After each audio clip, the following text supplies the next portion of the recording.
మీద కొట్టాయి అనేక రూపాల్లో. ఈరోజు మీ మీద ఎన్నైతే కొడుతున్నాయో, ఎన్ని రూపాల్లో మీ మీద దాడి జరుగు, ఆఖరికి ఇంట్లో మరణాలు కూడా అని చెప్పా కదా నేను.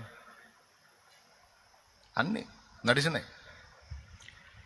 ఎన్ని జరిగినా పెను తుఫానులు ఎన్ని వచ్చినా, ఎన్ని శోధనలు వచ్చినా, ఎన్ని కొట్టినా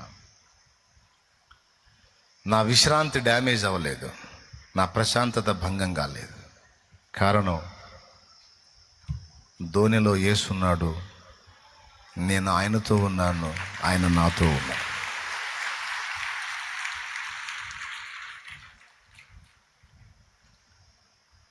తినాలనుకున్న పదార్థాన్ని తినిపించాడు, చూడాలనుకున్న విషయాన్ని చూపించాడు, సాధించాలనుకున్న కార్యాలన్నీ నా పక్షంగా ఆయనే సాధించాడు.